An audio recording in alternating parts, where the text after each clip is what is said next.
Hello and welcome to Just Hoops. In today's video, we're going to talk about our player of the week, Darius Garland. Garland played a major role in this week for the Cleveland Cavaliers, who went 4-0. In this video, we're going to take a deep dive into some of the things he does really well that help them win games. So to start off, we're going to talk about his scoring ability, and in particular, his ability to shoot it from deep. As far as shooting goes for Darius Garland, he had a phenomenal week, and he's been shooting well all early season so far, but shooting 60% in 4 games is incredible. He's able to do it off the bounce. He's able to do it in spot-up situations. He's able to do it on the move. He could do it all in every way, shape, and form, and it's so hard to guard. A lot of these looks in rhythm, he catches it low on balance, rises up, and is able to knock it down. His technique is phenomenal. He gets great arc on the ball. He has good lift. He's patient with his shot, doesn't rush it. And just shooting like this over an extended period of time can prove to be a winning formula for the Cavs moving forward.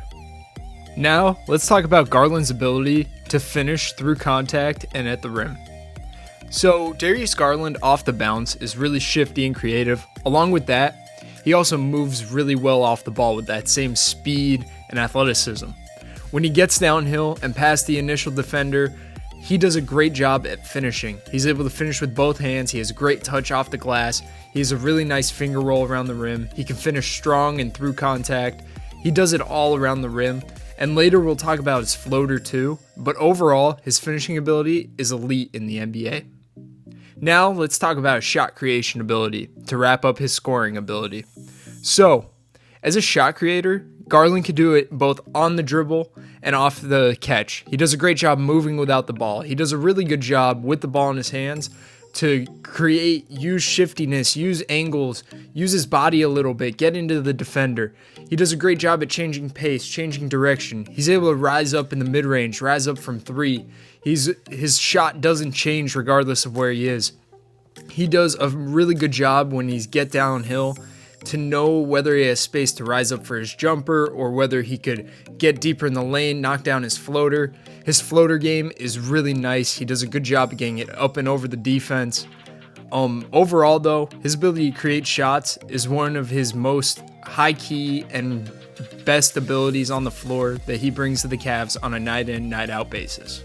So now, let's take a look at how he makes plays on the offensive end for his teammates. As a passer, Garland does a really good job at seeing the floor and understanding where his teammates are. He gets his teammates the ball on time, on target, when they're open, wherever they are. He has a great understanding of the floor of the game. In transition, he's a phenomenal athlete, first of all, pushing the pace, and second of all, he's a really good passer, throwing lobs to big men running the floor, finding shooters, spacing. He does a great job time and time again at making smart plays. In the half court, he's really good in the pick and roll. He's really good at finding cutters on the backside, whether it's a 45 or a banana or a baseline.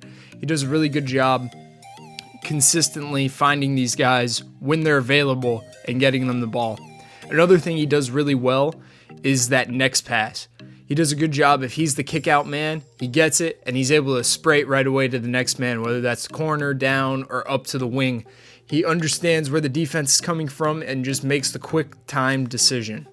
When he gets downhill in pick and roll situations, he's phenomenal, able to hit the dive, hit shooters. It's where he's comfortable. And time again, he makes these plays look easy. So finally, let's talk about his defensive impact. As a defender, he showed over this week that he's not someone to mess with. He's undersized, and teams might attack him at times, but he's not afraid, and he won't back down to the challenge. Overall, he gets up into the offensive player, makes them uncomfortable. He contests without fouling. But the one thing to me that I think stood out at this end of the floor is his activity off the ball. He does a really good job in gaps. He does a good job in rotation, contesting shots without fouling, containing drives on closeouts, and then overall staying in front, taking it in the chest, and making plays. Another way that he's active in the gaps too is by forcing turnovers, whether that's stabbing out of the ball, driving, or just jumping a passing lane. He showed over the time and over the season, especially, he's averaging a steal and a half a game, which is high impact on the defensive end of the floor. He did a really good job this week between guarding Fred VanVleet, guarding the backcourt for Portland, having tough matchups against Charlotte, And the Knicks are just gritty, and he showed on this end of the floor he can impact. So overall, to summarize Garland's week, he just brought a winning attitude.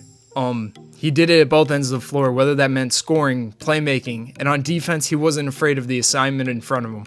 He did a job and did it at a high level. So to wrap up the video, we're going to show you his 2 free throws that sealed the win for the Cavs against Toronto. So, I hope you guys enjoyed this video, learned something about Darius Garland's game. For more content, please like, subscribe, and share, and see you guys in the next one.